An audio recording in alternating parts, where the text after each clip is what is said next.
여러분들도 혹시 그러실지 모르겠는데 저는 요즘 새삼스럽게 교회에 대해서 많이 좀 생각하고 있어요. 교회에 대해서 생각하지 않을 수 없는 환경이죠. 지금 새롭게 교회 공동체를 시작하면서 아주 실천적인 질문들도 해보게 돼요. 도대체 우리는, 교회는 어떤 방식으로 재정을 모으고 지출해야 하는가?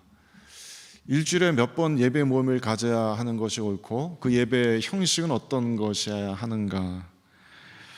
우리는 우리 스스로를 어떻게 조직하고 스트럭처를, 구조를 만들어가야 하는가? 이런 실천적인 고민들도 당연히 많이 해보고요. 그런 고민들을 하다 보면은 결국 정말 교회란 무엇일까?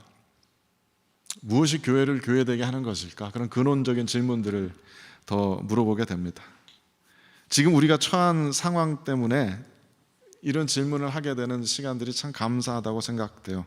지금 우리는 어떤 교단에도 속해 있지 않고, 그래서 그 어떤 규제도 우리들에겐 없어요. 우리가 정하는 대로 그냥 우리가 하면 됩니다. 야외 예배를 드리러 나가서 1시 합시다 그럼 1시 하는 거고, 3시 합시다 그럼 3시 하는 거예요.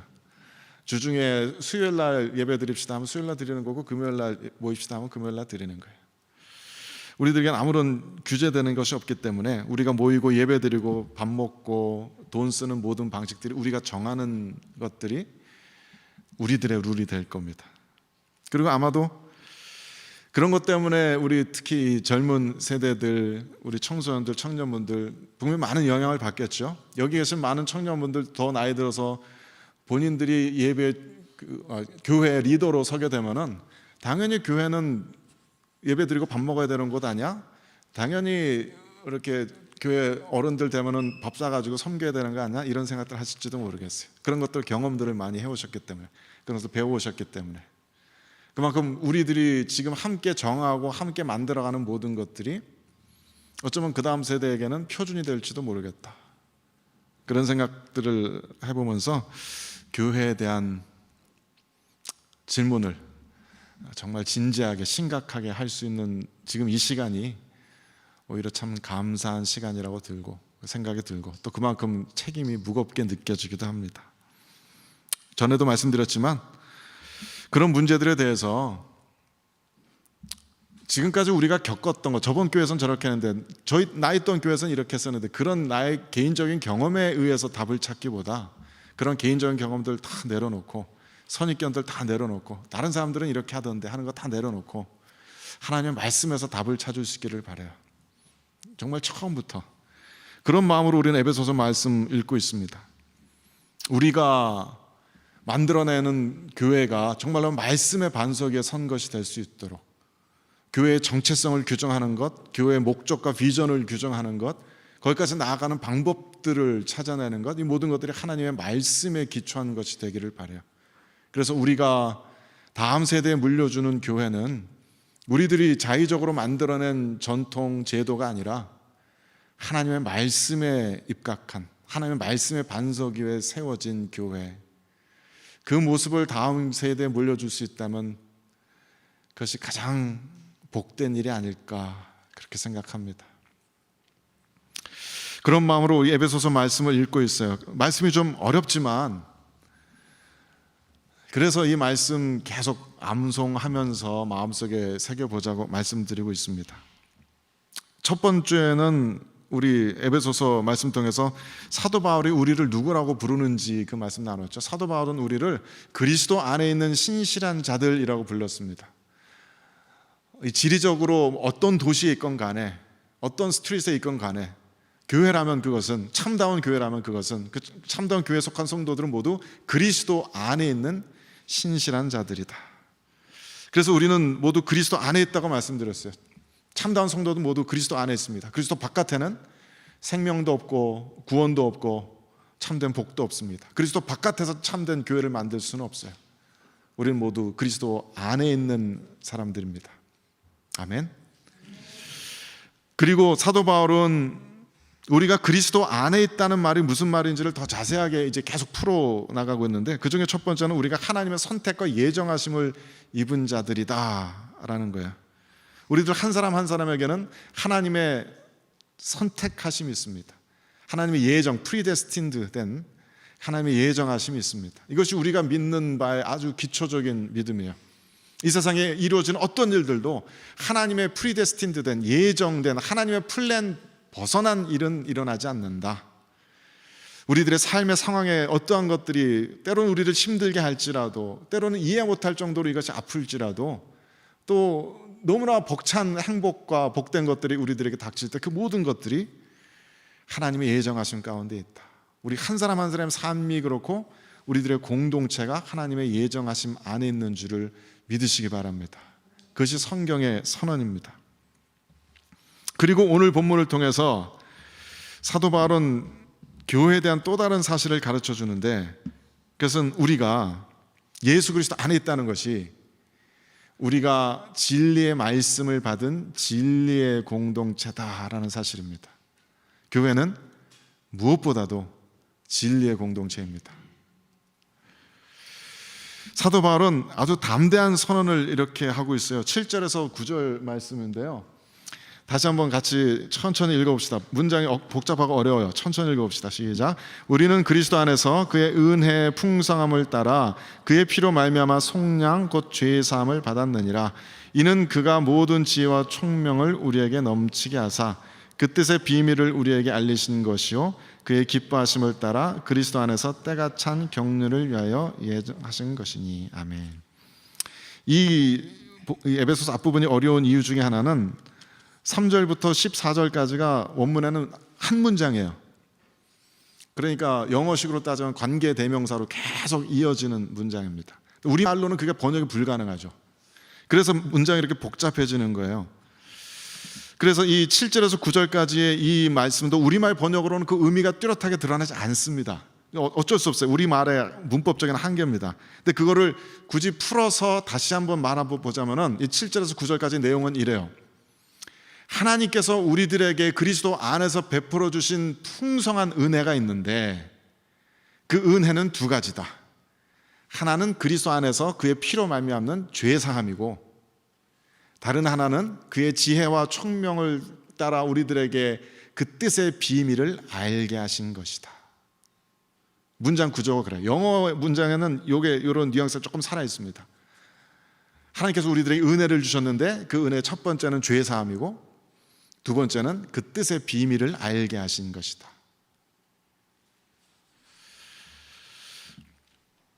뒤에 3장 2절에서 4절 말씀 보면 사도 바울이 이렇게 쓰고 있어요. 읽어봅시다. 시작. 너희를 위하여 내게 주신 하나님의 그 은혜의 경륜을 너희가 들었을 터이라. 곧 계시로 내게 비밀을 알게 하신 것은 내가 먼저 간단히 기록한 것 같으니 그것을 읽으면 내가 그리스도의 비밀을 깨달은 것을 너희가 알 수 있으리라. 앞에서는 우리 방금 읽은 1장에서는 우리가 하나님의 지혜와 총명을 넘치도록 하나님께서 우리들에게 부어주셔서 우리가 하나님의 뜻의 비밀을 받은 사람들이다 라고 얘기했고, 이 3장에서는 내가 그 그리스도의 비밀을 깨달았다, 내가 너희들에게 그것을 전해주었다 라고 하는 거예요. 굉장히 멋진 말 아닙니까? 말하자면 사도 바울은 나는 이 우주의 진리를 깨달았다, 그런 말이야. 나는 도통했다, 그런 얘기죠. 우리말식으로 하면 나는 진리를 알게 되었다. 너무 멋진 이야기예요. 사도 바울은 자기가 하나님의 경륜의 비밀, 하나님께서 이 온 우주를 다스리시는 그 비밀을 알게 되었고 그것을 너희와 함께 나누었다라고 선언하는 거예요. 사도 바울은 어떻게 이 우주의 진리를, 하나님의 뜻의 비밀을 알게 되었을까요? 사도 바울이 부활하신 예수 그리스도를 환상 가운데 만나고 아마도 광야에 가서 한참 시간을 보내면서 말씀 묵상하고 기도하고 그랬다고 성경은 기록하고 있죠. 그것 때문에 그리스도의 비밀을 알게 됐을까요? 그것만은 아닐 겁니다. 대부분의 우리 성도들은 이른바 은혜 받았다고 하는 성도들은 그런 과정을 거치죠. 부활하신 예수 그리스도를 인격적으로 만나고 말씀 속에서, 기도 속에서 은혜 받고, 그 다음에 뭐 해요? 지역교회 회중 속으로 들어가서 봉사하죠. 그래서 대개는 우리들의 신앙생활은 이 지역교회 테두리를 벗어나게 되기가 쉽지가 않아요. 사도 바울은 조금 달랐어요. 부활하신 예수 그리스도를 인격적으로 만나고 그 다음에 성령의 부르심을 받아서 세상으로 나갔습니다. 온 로마 제국을 다니면서 예수 그리스도의 부활의 복음을 전했고 교회들을 세웠습니다. 사도 바울은 교회를 이 땅에 세운 최초의 사람들 중에 하나예요. 사도 바울이 자신의 입술로 전한 그 복음의 말씀으로 말미암아 교회가 서는 것을 보게 되었습니다. 그 안에 성령의 역사들이 일어나는 것을 보게 되었고, 그 그리스도의 이름 아래 세계 수많은 민족에 속한 세계 수많은 열방의 수많은 사람들이 그리스도의 이름 아래 모여들어서 하나의 공동체를 이루는 것을 사도 바울은 눈으로 목격했어요. 그냥 지역교회 안에서 예배드리고 찬양하고 개인적인 신앙생활을 했기 때문이 아니라 그리스도의 사역자로 살아가면서 복음의 소비자가 아니라 말하자면 복음의 생산자, 복음의 동역자로 살아가면서 성령 하나님께서 이 세상을 통해서 이루시는 일들을 눈으로 보고 마음에 새기고 자신을 통해서 그것들을 경험했기 때문에 그것을 통해서 사도 바울은 하나님의 뜻의 비밀들을 깨닫게 됐어요. 사역하는 사람들에게 주어지는 특별한 은혜들이죠. 더더군다나 기독교의 최초의 사도들에게 주어진 이 은혜는 얼마나 놀라운 것이겠어요. 그래서 사도 바울이 본 것은 놀라운 일이었어요. 그 다양한 사람들이 모든 문화적인 경계를 넘어서 그리스도의 이름 아래 모여서 같이 세례를 받고 같이 성찬을 먹고 같이 예배를 드립니다. 유대 사람들이 수천 년 동안 우리들의 신, 우리들의 문화라고 생각했던 그 하나님의 말씀을 들고서 하나님을 예배해요. 지금도 그렇지만은 유대인들이 오랫동안 그냥 자신들의 말이라고 생각했던 할렐루야라는 이 단어를 모든 열방 사람들이 같이 소리 높여 외치기 시작해요. 그렇게 모인 공동체에서 노예와 주인이 평등하게 되고 어린아이와 여자들이 더 이상 차별받는 것이 없어지고 부자건 가난한 사람이건 모두 평등하게 같이 예배를 드리는 그런 공동체를 경험하게 됩니다. 그게 사도 바울이 목격한 교회예요. 그 이전까지는 인류 역사에 없었던 공동체입니다. 그것을 보면서 사도 바울은 하나님의 뜻의 비밀들을 발견한 거예요. 이것이 지금까지 인류를 그렇게 오랫동안 괴롭혀왔던 폭력적인 죄악과 이기적인 욕심과 그로 말미암는 수많은 고통과 악에 대한 하나님의 해결책이구나. 이것이 하나님께서 세상을 향해서 계획하신 인류 구원의 유일한 길이구나. 사도 바울은 교회가 온 세상에 세워지는 것을 보면서 그 하나님의 뜻의 비밀을 깨닫습니다. 그것이 사도 바울이 본 교회의 영광이에요. 그것을 사도 바울은 오늘 본문에서 조금 더 구체적으로 표현하고요, 이제 이어지는 말씀에서 그것을 점점 더 풀어가지고 설명합니다. 사도 바울이 본 그 뜻의 비밀이 무엇인지. 10절 말씀에서는 그 비밀이 이렇게 압축되고 있습니다. 다시 읽어봐요. 시작. 하늘에 있는 것이나 땅에 있는 것이 다 그리스도 안에서 통일되게 하려 하심이라. 한국말은 짧은데 영어는 굉장히 길죠? 뭐가 이상하죠? 영어로는 우리말 성경 9절에 해당되는 부분들이 영어 성경의 10절에 들어가 있어요. 아까 말씀드린 것처럼 문장이 워낙 길고 복잡해서 이걸 어디서 끊어 읽어야 하는지 학자들도 의견이 너무 분분한 거예요. 그래서 이 영어 성경 번역한 분들은 이건 이렇게 끊어 읽어야 된다라고 주장하시면서 이렇게 끊어 놓은 거야. 한국말 성경 번역하신 분들은 아니다, 이건 이렇게 끊어야 된다라고 생각하셨던 거고요.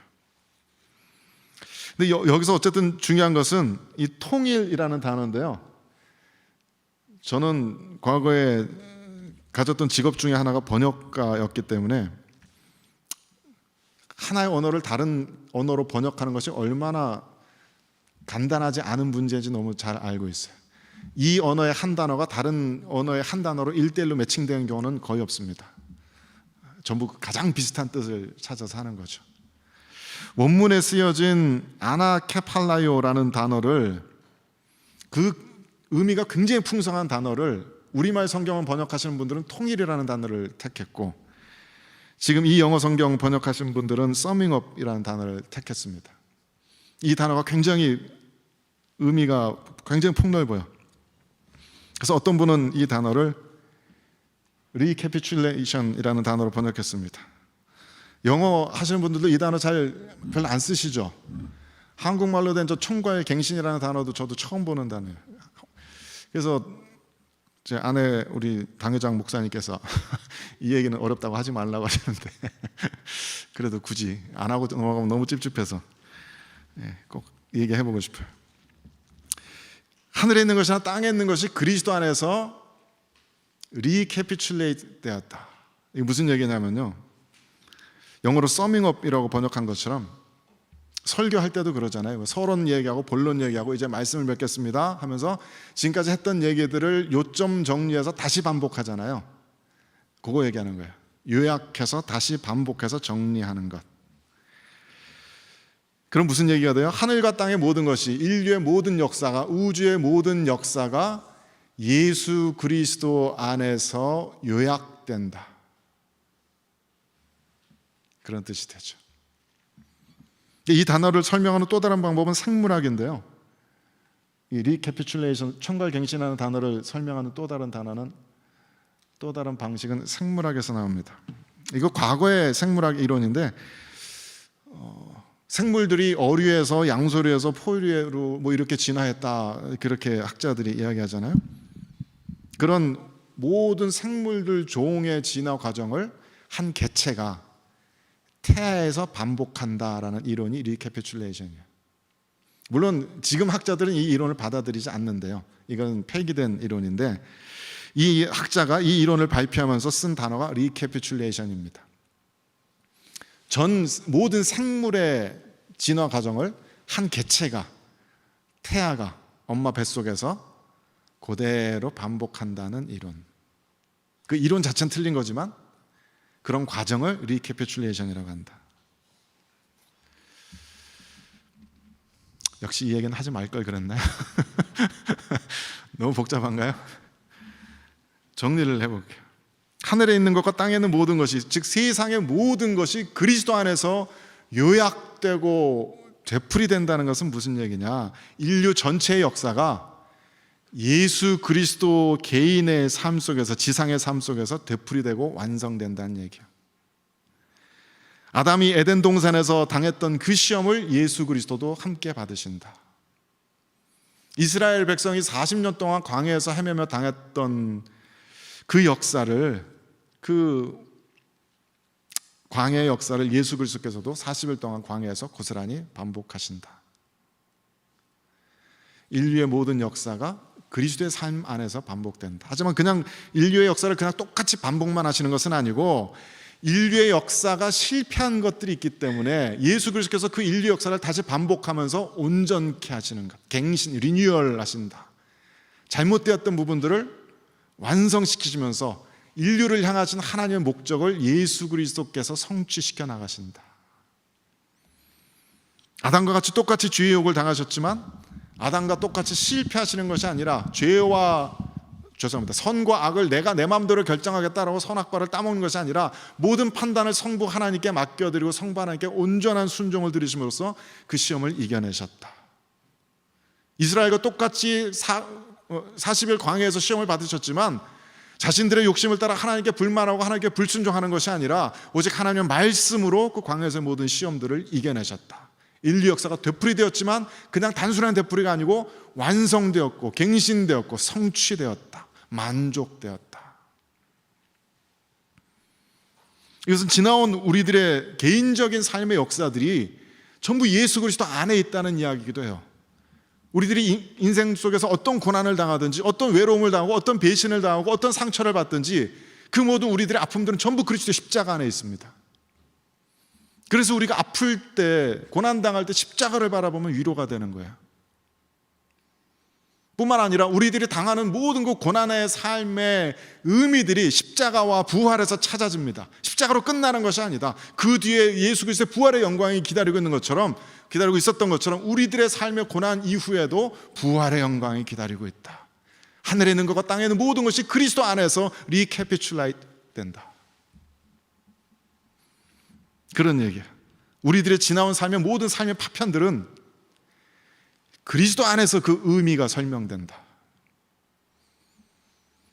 그 이전에는 예수님 바깥에 있을 때는 방황하면서 내가 왜 이런 삶을 살아야 되는지, 왜 우리 엄마는 이렇고 우리 아빠는 이렇고, 왜 나는 이렇게 가난하고 나는 이렇게 생겼고, 그 삶의 의미를 알지 못하다가 그리스도를 만나는 순간 모든 것이 그래서 주님께서 나를 이러한 삶으로 인도해 오셨구나라는 것이 깨달아지는 것처럼 우리들의 삶의 모든 삶의 의미들은 그리스도 안에서 설명이 되고 요약이 되고 정리가 되고 종합이 된다. 그 얘기야. 그것이 하늘에 있는 것이나 땅에 있는 것이 다 그리스도 안에서 아나케팔라요, 리캐피출라이트 된다.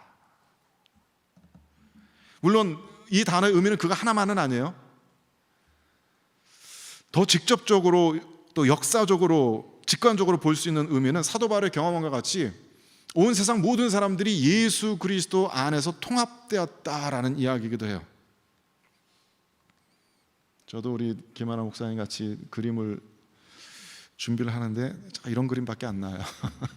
좀 멋있게 해보고 싶은데, 온 세계 열방 사람들이 그리스도를 머리로 한 하나의 거룩한 공교회를 이루게 된다. 우리들한테는 이것이 전혀 충격적이진 않아요. 우리들한테는 전혀 놀랍지 않아요. 당연한 거 아닌가?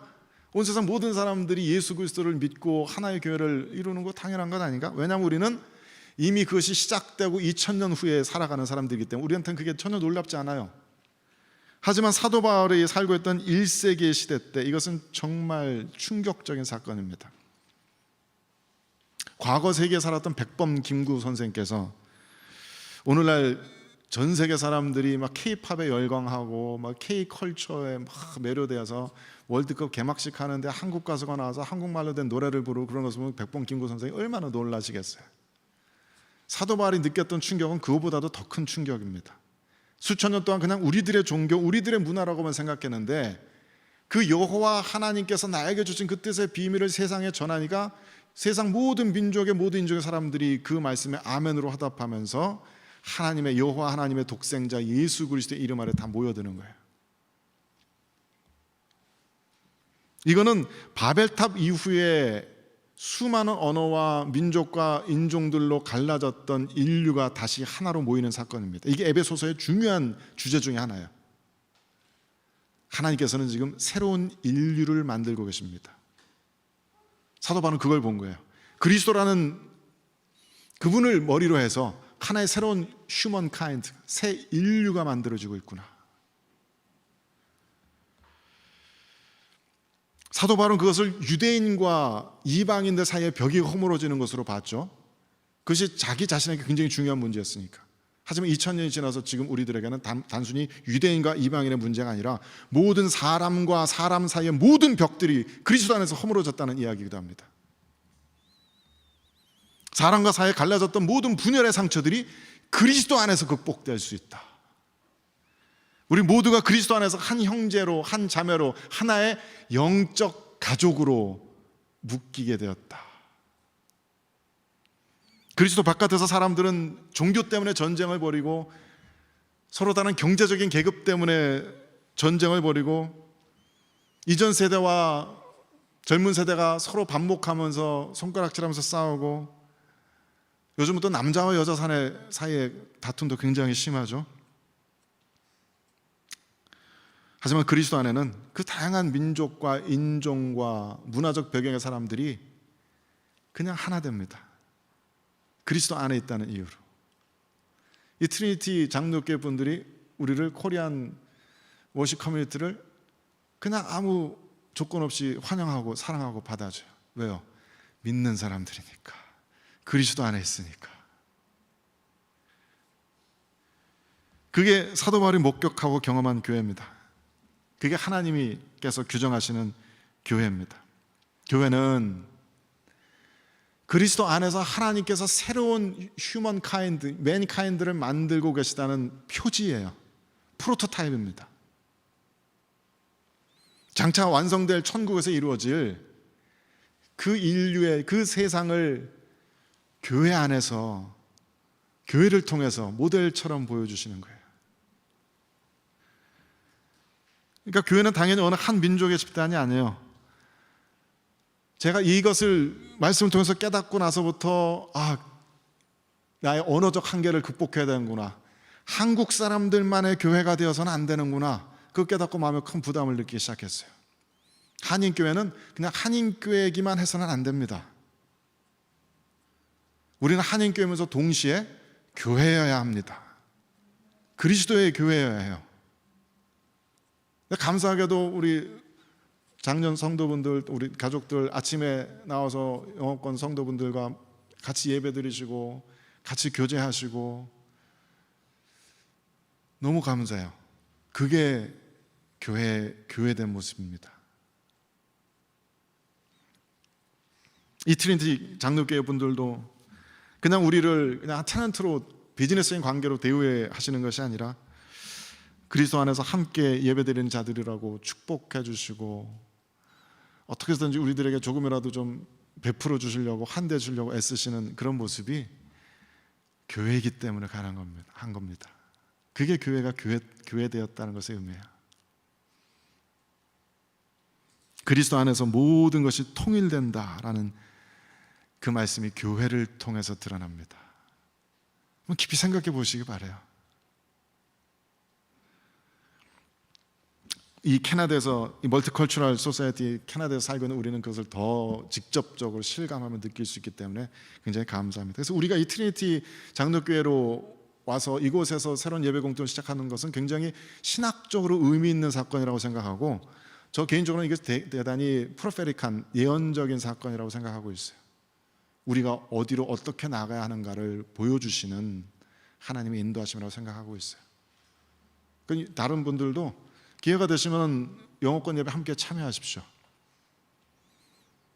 저도 뭐 그렇게 잘 하지는 못하지만 할아버지 할머니들 같이 앉아서 얘기 듣고 얘기 나누고, 물론 한번 얘기 시작하면 굉장히 길어들지세요. 그러니까 잘 자르셔야 되는데 예, 잘 대화 나누시고, 그분들도 우리 보면 기뻐하실 테고 우리도 그분들 보면서 기뻐하고, 그래서 이 건물 안에서나마 그 우주적 교회 비전들이 우리들에게서 실천될 수 있게 되길 주님의 이름으로 축복합니다.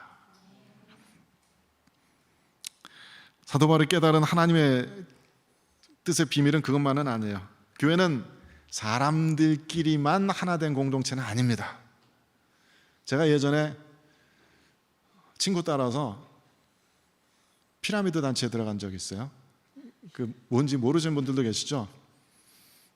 무슨 이렇게 돌침대 같은 거 내가 아는 사람한테, 두 사람, 세 사람한테 팔면은 내 등급이 올라오고 거기서 오는 수익을 내가 가지고 뭐 이래가지고 한국에서 불법 근데 거기 가서 저는 뭣도 모르고 이제 몇 번 가봤는데 깜짝 놀란 게 있어요.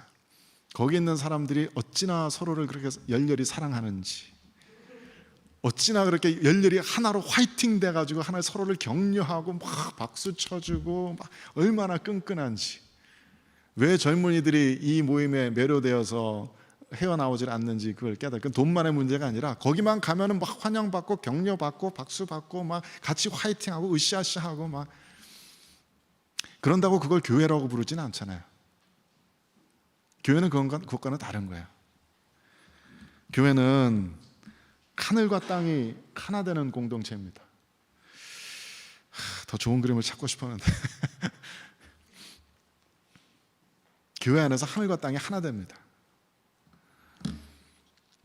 교회 안에서 하나님의 세상과 사람들의 세상이 만납니다. 영적인 눈을 열어보십시오. 지금 예배 가운데서 하나님의 차원과 우리들의 차원이 겹쳐져 있습니다. 믿음의 눈을 들어보십시오. 지금 눈에 보이는 이 사람들과 함께 하나님의 거룩하신 영께서 우리와 함께하고 계십니다. 우리는 삼위일체 하나님의 견고한 연합 속으로, 그 사랑의 연합 속으로 초청받았고, 그 하나님의 사랑의 연합을 함께 나누고 있는 거예요. 교회는 사람들의 공동체이고 인류의 대표자이신 예수 그리스도를 머리로 한, 그래서 모든 민족과 모든 사람들이 하나 된 공동체이기도 하지만 동시에 교회는 하나님의 집이기도 합니다. 성자 예수님의 몸입니다. 그래서 교회는 이 건물이 중요한 게 아니라 성도들이 모인 이 신앙 공동체에는 하나님의 영과 사람들이 함께 살아갑니다. 다시 말해서 사람들은 교회를 통해서 그냥 사람들이 모여서 서로를 열렬히 사랑하는 것만 볼 것이 아니라 거룩함을 볼 수 있어야 합니다. 예수 그리스도 닮은 모습들을 볼 수 있어야 합니다. 삼위일체 하나님의 사랑의 연합을 볼 수 있어야 해요. 그래서 제가 자주 말씀드리죠. 교회에서 이야기하는, 성경에서 이야기하는 사랑이라는 것이 서로 굉장히 친하고 죽이 잘 맞고 서로 대화가 잘 통하고 서로 집에 밥숟가락 몇 개 있는지 그거 아는 것이 아니다. 물론 그런 사랑으로 표현될 수도 있지만 본질적인 것은 그게 아니고 삼위일체 하나님의 사랑을 흉내낸 그 사랑 가운데 들어가는 것이다. 서로를 향해서 언제든지 내어줄 수 있고 희생할 수 있는, 내가 모르는 사람이라 할지라도 그리스도 안에 있는 같은 형제 자매이기 때문에 열린 마음으로 받아줄 수 있고 용납해 줄 수 있고 화해할 수 있고 언제든지 같이 찬양할 수 있는, 그것이 교회다. 그것이 삼위일체 하나님의 거룩하신 사랑의 속성을 드러내는 공동체이다. 이게 빠지면, 교회에서 그 거룩함이 빠지면, 하늘의 차원이 함께 살아가는 그것이 빠지면은 이것은 동호회예요. 피라미드 단체와 다를 게 없습니다. 한인회밖에 되지 않는 거예요. 하늘과 땅이 하나가 되어야 됩니다. 하나님의 신성함이 저만 하늘 위에서가 아니라 이 교회 공동체를 통해서, 우리들을 통해서 체험되어야 합니다. 우리는 이 공동체 안에서 안전할 수 있어야 하고 용서받을 수 있어야 합니다. 그리스도께서 우리들에게 베푸신 것 같은 그 안전함 가운데, 그 안식 가운데 머무를 수 있어야 합니다. 이 공동체 가운데서 우리는 주님 앞에 우리가 그러듯이 그 어떤 가면도 쓰지 않고 그 어떤 위선도 떨지 않고 우리들의 스스로의 모습 그대로 존재할 수 있어야 합니다. 아무도 그것에 대해서 비난하지 않아야 하고 그 모습을 그대로 받아줄 수 있어야 합니다. 그리스도께서 우리들에게 그러하셨듯이. 바리새인들 같은 종교적인 율법적인 형식적인 거룩이 아니라 예수님께서 우리들을 대하신 그 방식대로 우리는 서로를 대할 수 있어야 한다. 그렇게 된다면 교회는 하나님의 뜻이 하늘에서 이루어진 것 같이 땅에서도 이루어지는 공동체가 되는 겁니다. 근데 저는 읽으면서 오늘 이 말씀 준비하는 것이 참 어려웠던 이유가, 읽다 보니까 이상해요. 사도 바울이 말씀하는 교회가 너무 완벽해요. 우리에게 하나님께서 지혜와 총명을 풍성하게 부어주셔서 우리가 하나님의 뜻의 비밀을 다 깨달았다고. 너무 괴리감 느껴지지 않습니까? 에베소 교회는 그렇게 이상적인 교회만은 아니었어요. 만약에 에베소 교회가 그렇게 이상적인 교회였다면 에베소서 뒤에 나오는 그런 수많은 권면들, 교훈들은 쓸 필요조차 없었겠죠. 에베소 교회 역시 유대인들과 이방인들 사이에 갈등이 있었습니다. 말하자면 텃세들이 있었어요. 먼저 믿었던 사람들이 나중 믿었던 사람들을 손가락질하고 비난하는 일들이 있었습니다. 에베소라는 거대한 우상 숭배 도시에 살아가면서 늘 세속적인 문화의 유혹에 시달려야 했고 많은 사람들이 거기에 걸려 넘어지고 있었습니다. 사도 바울이 에베소서를 쓰고 한참 시간이 지난 후에 요한계시록 2장 보면은 주님께서는 에베소 교회를 향해서 이렇게 책망하십니다. 읽어봅시다. 시작. 그러나 너를 책망할 것이 있나니 너의 처음 사랑을 버렸느니라. 그러므로 어디서 떨어졌는지를 생각하고 회개하여 처음 행위를 가지라. 만일 그리하지 아니하고 회개하지 아니하면 내가 내게 가서 네 촛대를 그 자리에서 옮기리라. 에베소 교회에게는 책망받을 것이 있었어요. 결코 완전하지 않았습니다. 그리고 정말 하나님께서는 경고하신 그대로 에베소 교회의 촛대를 옮기시죠. 지금 에베소 지역은 이슬람 문화권입니다. 거긴 기독교회가 없습니다. 에베소 교회는 무너졌고 사라졌습니다. 촛대가 완전히 옮겨졌습니다. 이들은 그렇게 사도 바울이 이야기하는 것처럼 견고한 사람들이 아니었어요. 완전한 교회가 아니었습니다. 정말 사도 바울이 말한 것처럼 지혜와 총명이 그들에게 넘치도록 부어져서 그 뜻의 비밀을 모두 알고 있는 그런 사람들이 모여있는 공동체가 아니었어요. 그런데도 불구하고 사도 바울은 이렇게 선언하는 거예요. 이는 그가 모든 지혜와 총명을 우리에게 넘치게 하사 그 뜻의 비밀을 우리에게 알리신 것이요. 사도 바울은 그 지혜와 총명이 우리에게 알려졌다고 해요. 사도 바울 혼자 그 뜻을 깨달은 것이 아니고 사도 바울을 통해서 하나님의 뜻의 비밀들이 설교되어지고 가르쳐짐으로써 온 공동체가 그 비밀을 알게 되었다라고 선언해요. 그리고 11절에서 사도 바울은 또 이렇게 쓰죠. 모든 일을 그의 뜻에 결정대로 일하시는 이의 계획을 따라 우리가 예정을 입어 그 안에서 기업이 되었으니, 기업이 이미 우리가 되었다라고 써요. 우리가 그리스도 안에서 하나님의 기업을 이미 물려받았다. 하나님의 지혜와 총명을 받아서 하나님의 뜻의 비밀을 모두 알 뿐만 아니라 그 하나님의 뜻대로 살아가는 공동체가 우리는 이미 되었다라고 사도 바울은 선언하고 있어요. 와,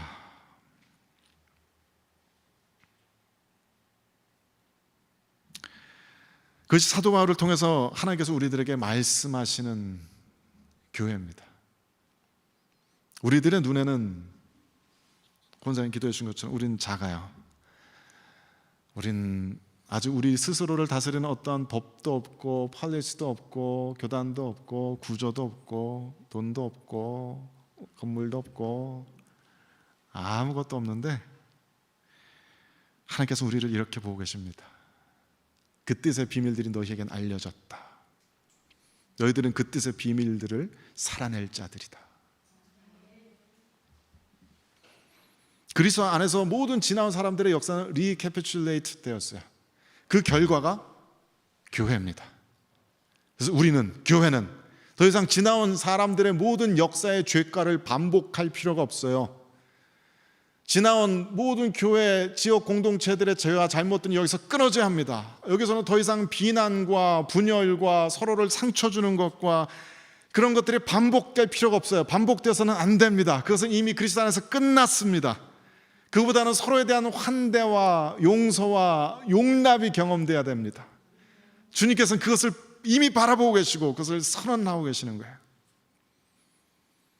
주님께서 바라보고 계시는 교회는 그 어떤 사람이든 각자의 개인적인 문화적인 배경과 상관없이 무슨 인종이건 무슨 언어를 쓰건 그동안 어떻게 살았고 어떤 기질을 가지고 있건 아무 상관없이 그리스도 안에서 하나 되는 공동체입니다. 아무도 이곳에서 언페어한 취급을 받을 수 없습니다. 우리는 그냥 한인교회로서만 존재하는 것이 아니고 그리스도의 몸된 교회로서 존재하면서 내가 받아들여지고 내가 다른 사람들을 받아주는 그런 하나됨을 경험하게 될 겁니다. 그리고 교회는 하늘과 땅이 하나된 공동체입니다. 우리들의 경험을 따라서 우리들의 선입견대로 교회를 세워나가서는 안 됩니다. 하나님의 말씀을 따라서 교회를 세워나가야 합니다. 물론 그것은 굉장히 어렵고 적지 않은 도전이 되는 일이죠. 도대체 1부 예배 끝나고 2부 예배 시작하기 전까지 밥을 어떻게 먹을까를 어떻게 성경 말씀을 보면서 깨달아 알 수 있을까? 야외 예배 가서는 어떻게 예배를 드리고 무슨 게임을 할까? 이걸 성경 말씀을 통해서 어떻게 알 수 있을까? 하지만 우리는 계속 노력해야 합니다. 그냥 내가 해왔으니까 이렇게 하고 말죠 뭐가 아니라 계속 고민해야 합니다.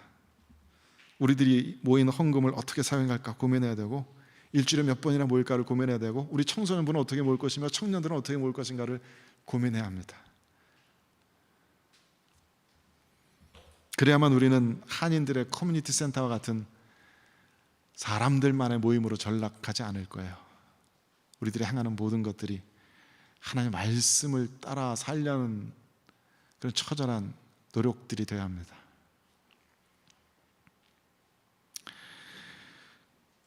그것이 하나님께서 우리들에게 보여주시는 교회 비전이고 이상의 한 부분입니다. 하나님의 말씀의 반석 위에 이 교회 공동체가 설 수 있게 되길 바랍니다. 우리가 행하는 모든 것 하나하나가 말씀으로 점검될 수 있기를 바랍니다.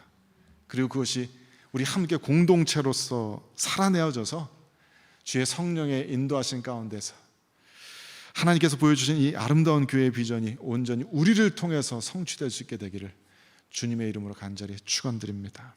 함께 기도하겠습니다.